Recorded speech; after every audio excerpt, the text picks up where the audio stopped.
You know nothing about World War II, but now I'm going to reveal some secrets. Do you know how soldiers slept in destroyed houses? You'll be shocked to learn some facts. The urban ruins of World War II were not just a battlefield. For hundreds of thousands of soldiers, they became a bedroom. Amidst the broken bricks and twisted metal, a quiet daily battle for survival unfolded, in which sleep was the greatest reward and the greatest risk. Soldiers exhausted by battle sought not comfort, but only temporary oblivion. They had to find a place where they could close their eyes for an hour or two without fear of collapse or sudden attack. This science of survival in a dead city was written by fatigue and soldierly ingenuity. Every house became both a fortress and a trap. The ability to read the ruins, find safe corners, and use broken furniture as cover was valued no less than the ability to shoot. It was a life devoid of any romance. Watch the video to the end to find out why the basement was not always the best choice, how soldiers created nests out of rubbish, and what interior detail could be the last line of defense in battle. Keep your eyes on the roof. It's too exposed. Understood, boss. What if I told you that everything you believed about surviving in the ruins wasn't entirely true? Soldiers didn't just walk into the first house they came across. There was a whole tactic for choosing a temporary shelter, on which the life of the entire squad depended. It was like a grim hotel selection in a dead city. The first thing to do was to assess the appearance of the building. An intact, undamaged house was the worst choice. It became an obvious target for artillery and aviation, as it was assumed that it could house a headquarters or a large defense node. The ideal option was a building that had already taken its share of hits, but retained its structural integrity. A partially destroyed building blended in with the general landscape of ruins and attracted less attention. It had already been shot at and was probably of no interest. The key factor was choosing the right floor. The first floor was a death trap, as it was exposed to fire from the street and vulnerable to tanks. The upper floors were dangerous due to the risk of the roof collapsing and vulnerability to mortars. Experienced fighters chose the second or third floors, but always deep inside the building. Rooms without windows facing the front line were worth their weight in gold. They provided protection from direct fire and snipers. Special attention was paid to corner buildings. They were avoided at all costs. Such a building was visible and could be shot at from 2 or even 3 directions. Preference was given to houses in inner courtyards, or those that were covered by other, already destroyed buildings. The location relative to enemy positions was critical. The shelter had to be close enough to quickly return to battle, but far enough away so that the noise of the front line did not interfere with sleep. This balance was the key to restoring strength. The veteran always looked for a building with several potential exits. It could be a back door, a hole in the wall leading to a neighboring stairwell, or even an entire basement labyrinth connecting several houses. Being stuck in a building with only one exit meant signing your own death warrant. This quick assessment, which took an experienced soldier a few minutes, was the first and most important life hack for survival. A mistake in choosing a hotel could cost you sleep and your life. In this art, there were no trifles. Every brick mattered. I'm very interested to hear your point of view. What do you think about such a complex system for choosing a seemingly random shelter? Write about it in the comments.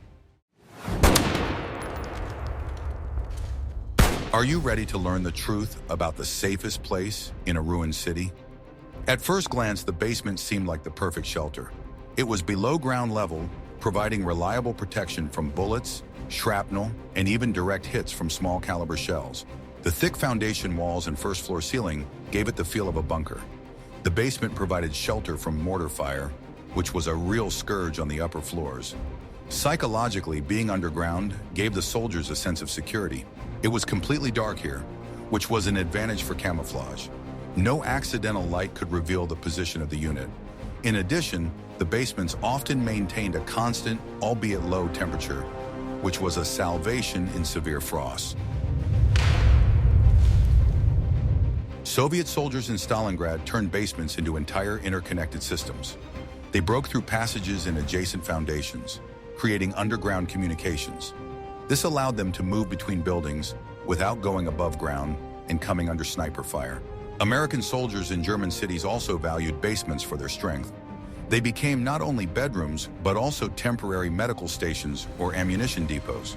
The heavy stone vaults could withstand considerable loads. However, this bunker also had fatal flaws. The main danger was the threat of collapse. If the building was hit directly by an aerial bomb, the entire mass of brick and concrete could block the only exit. The basement would turn into a mass grave. Soldiers would find themselves trapped under tons of rubble with no chance of escape. Therefore, experienced fighters always checked for a second exit. It could be a small window in the pit or the very breach in the wall to the neighbors. The basement was a choice of desperation. It offered the best protection, but required extreme caution. What do you think was the main psychological difficulty of sleeping in the absolute darkness of the underground? But even if the basement was safe, another enemy awaited the soldiers: cold concrete.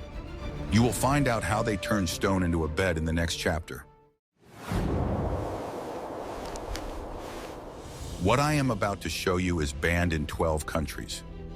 Just kidding, but the ingenuity of soldiers in creating a place to sleep is truly amazing. Surviving in the ruins meant not only hiding, but also not freezing to death in your sleep. The main enemy was not so much the cold air as the icy stone or concrete floor, which drew heat from the body.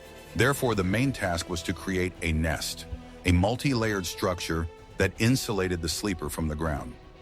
Finding an intact bed or mattress in the rubble was incredibly lucky. More often than not, soldiers became real engineers, using any available debris. The first layer, the base of the nest, consisted of solid objects. They used broken bricks, pieces of plaster, boards, or even empty ammunition boxes. The main task of this layer was to create an air gap that would interrupt direct contact with the cold floor. The second layer was something larger and flatter, creating the surface of the bed. A door torn off its hinges or a frame from a large window was ideal. It was laid on top of the bricks, creating an improvised platform protected from dampness. The third layer was for cushioning and insulation. Soldiers dragged everything that could provide softness into their shelter. Carpets taken from the walls, torn curtains, mattresses from ripped sofas. Everything was put to use. Old sacks that could be stuffed with dry grass or paper were especially valuable. The fourth and most important layer was insulation. Newspapers, books, posters, and wallpaper were used for this. Paper, oddly enough, is an excellent heat insulator. The soldiers spread out several layers of newspapers, creating a barrier that kept the cold from below at bay. The fifth layer was personal equipment. Soldiers lay down on top of this structure, placing a duffel bag under their heads and covering themselves with a greatcoat or raincoat. If there were several people, they lay close together, using each other's body heat. British soldiers often used their gas mask bags as pillows. They were hard, but they allowed them to keep their heads elevated. American soldiers valued sleeping bags, but in urban combat conditions, not everyone had them. Sometimes furniture was used for purposes other than its intended use to create a nest. 2 chairs or armchairs placed side by side could serve as the base for a bed made of planks. Dresser drawers pushed together also formed a flat surface. Soldiers showed remarkable ingenuity in turning the chaos of destruction into something resembling order. This was not just a matter of making life more comfortable, but a vital procedure. Sleeping on bare concrete in the cold meant serious hypothermia. What if everything you were taught about safety was outdated? In a bombed-out building, the main enemy was often not the enemy, but physics itself. Every building damaged by artillery or aerial bombs became an unstable structure, ready to collapse at any moment. Soldiers had to have the skills of a civil engineer to assess the risks. Before settling down for the night, they carefully inspected the premises. The first thing they checked was the ceiling. Overhanging floor slabs, pieces of rebar, or cracked beams were a clear sign of danger. Experienced fighters never slept directly under a heavy object on the floor above. A grand piano, A massive bathtub or a machine ready to fall through were common causes of death in sleep. Soldiers intuitively sought out the strongest areas, usually the surviving load-bearing walls. A sign of imminent collapse was the quiet but constant whispering of the building. Crumbling plaster, creaking beams, crackling brickwork. All these signs indicated that the house was alive and settling. It was impossible to stay in such a place. Vibrations posed a particular danger. A passing tank, a nearby shell explosion, or even just a strong gust of wind could be the last straw that led to collapse. Therefore, sleeping in a half-ruined building during artillery fire was extremely risky. The two exits rule was especially relevant here. If one exit was blocked, there had to be a second.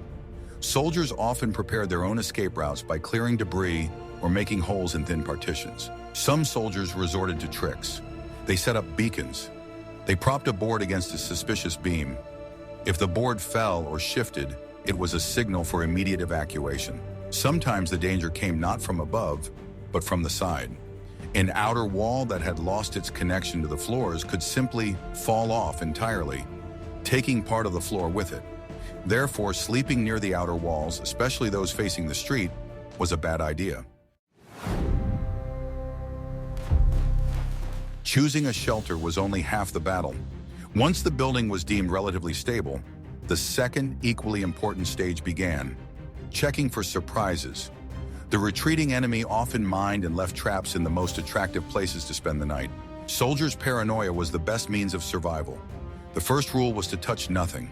An attractive, intact mattress lying alone in a corner was 90% likely to be a decoy.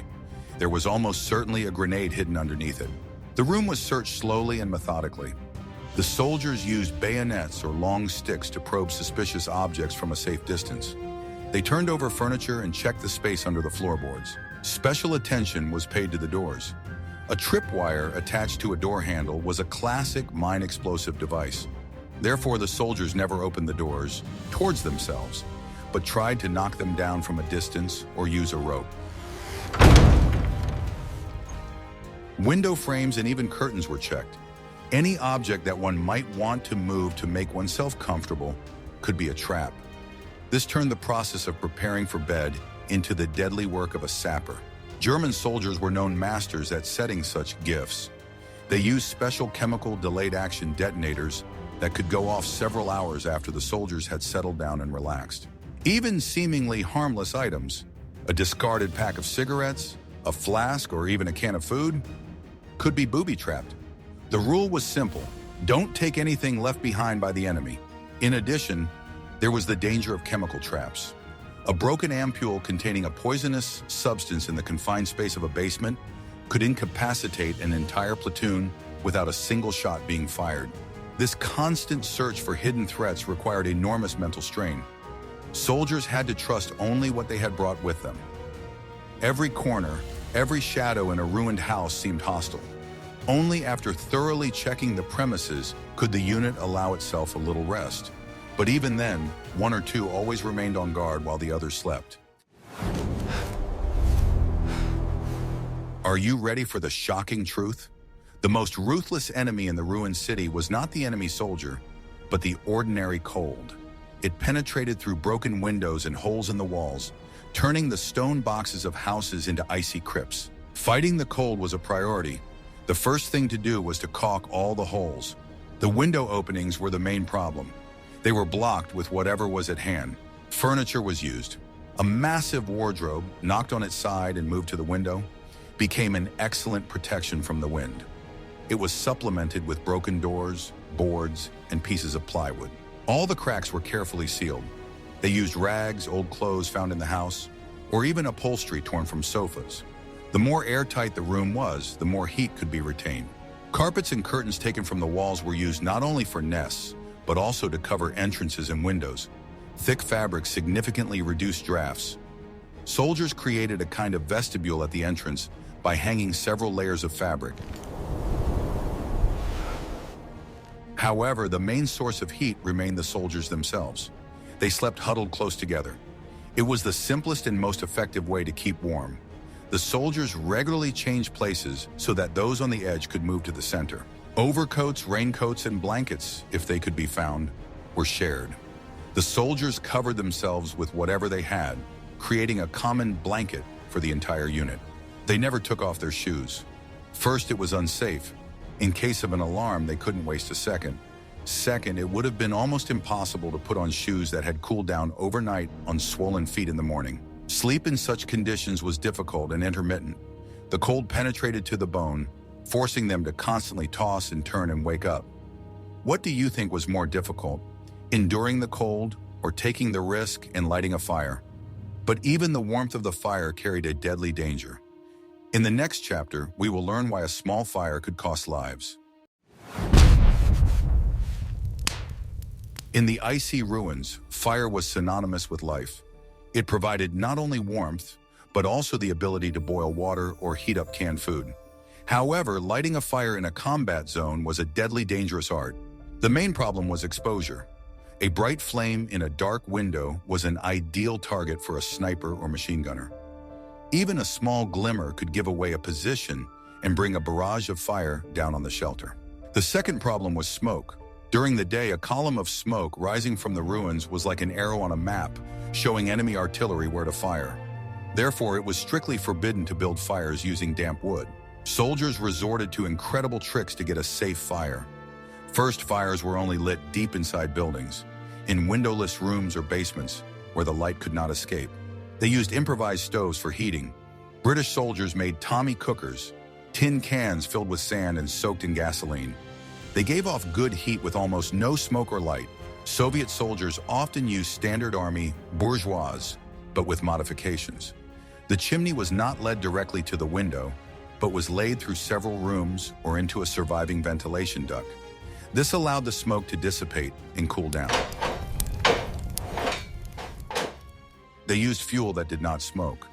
The ideal option was dry, aged parquet or varnished picture frames. Furniture was burned with caution, breaking it down into small pieces. The fire was always small and controlled. Its purpose was not to heat the room, but to provide local warmth. Soldiers gathered around the stove, warming their hands and drying their foot cloths before returning to their posts. Often, the fire was lit in a barrel with holes punched in the bottom. This created draft and allowed the fuel to burn more completely with less smoke. Such a stove also hid the flames inside a metal casing.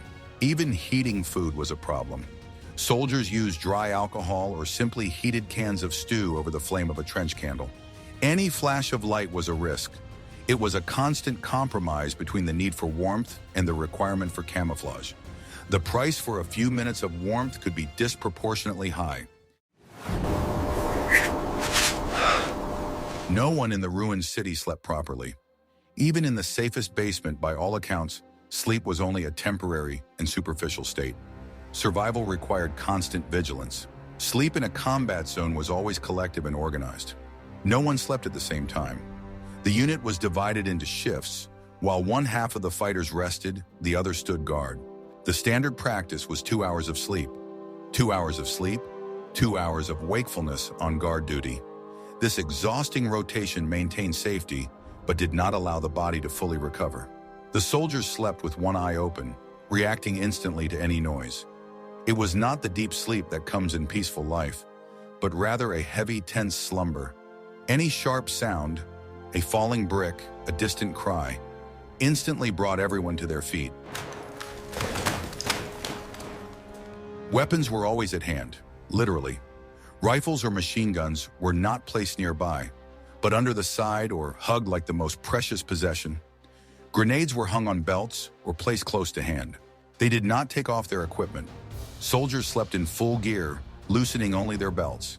They slept in greatcoats, helmets, and most importantly, boots. Taking off their boots meant losing precious seconds in the event of a sudden attack. The place to sleep was chosen with defense in mind. The fighters positioned themselves so that they could control the entrances to the room. They never lay down all in one corner, but spread out so that in case of an attack, they would not become a group target. This superficial, restless sleep was part of psychological warfare. It exhausted the nervous system no less than the battles themselves. The soldiers were constantly on high alert. Even silence was the enemy. In the quiet of the ruins, every sound seemed exaggeratedly loud and threatening. Rest in such conditions was not restorative, but only a brief respite. In the morning, the soldiers woke up not rested, but only less tired than they had been in the evening. In urban warfare, furniture took on a new tactical significance. It ceased to be an everyday object and became part of the defensive system. A wardrobe, sofa, or piano could save a life. When a unit occupied a room for the night, the first thing they did was rearrange it. All large furniture was moved to the windows and doors. This was not only protection from the cold, but also the first line of defense. A massive oak wardrobe or chest of drawers, knocked on its side, became an excellent barricade, capable of stopping bullets and small shrapnel. The space behind the wardrobe, stuffed with rags or books, turned into a reliable machine gun nest. The windows were the most vulnerable point. They were not simply covered with curtains, they were barricaded. Soldiers built entire structures out of tables, chairs, and nightstands in front of the windows, leaving only a narrow slit for observation and shooting. The grand piano, thanks to its size and weight, was a real gift. It was often used to block wide doorways or arches. It was extremely difficult to break through such a barrier. Sofas and armchairs were also put to use. They were stacked on top of each other to create a parapet. Strangely enough, the soft upholstery did a good job of absorbing the energy of bullets. American soldiers called this a furniture fort. Beds, especially those with sturdy metal backs, were turned over and used as shields. The space under the bed, littered with mattresses, served as the last refuge in the room. Even books were used for fortification. Soldiers laid out thick volumes to form walls that provided good protection from pistol bullets and shrapnel. The library was turned into a pillbox. The stairwells were barricaded with particular care. Any furniture that could be dragged was thrown onto the steps, creating a blockade. This was done to slow down the advance of the enemy assault group. Sleeping in a ruined house was not only a physical ordeal, but also a difficult psychological one. The soldiers spent the night in a space that had recently been someone's home. This contrast between war and peaceful everyday life created an oppressive, surreal atmosphere. The soldiers slept in their overcoats with their weapons on the floor, while family photos hung on the walls. They lit a fire in the stove, using carved chair legs as fuel, while a surviving clock ticked on the wall nearby. It was an intrusion into someone else's tragedy. Soldiers found letters, women's clothing, and kitchen utensils in desk drawers. These objects of peaceful life contrasted sharply with the dirt, weapons, and smell of gunpowder that the soldiers brought with them. This way of life was devoid of any respect for the past. Necessity forced them to use everything. Beautiful parquet floors were broken up for firewood without hesitation. Porcelain tableware was used as plates for stew. Sometimes soldiers found untouched pantries with canned food or wine cellars. It was a real celebration, a brief escape from reality. But even in these moments, it was impossible to relax. The psyche quickly adapted to this absurdity. After a few days of fighting in the city, soldiers no longer paid attention to the fact that they were sleeping on the living room floor, next to a broken mirror and a piano. Ruins became the new norm. They saw traces of a hasty escape, a set table, an unfinished cup of coffee. It was a reminder of the fragility of the world, and that their own home might now look the same. Waking up in the morning, the soldiers saw a ray of sunlight shining through a hole in the ceiling and illuminating the dusty furniture. This image, both beautiful and terrible, was the quintessence of urban warfare. We see that sleeping in a destroyed building was a science in itself. It was not just a respite, but an active struggle for survival that required engineering ingenuity, constant vigilance, and psychological fortitude. Basements, furniture, and nests made of debris were all tools in this daily battle.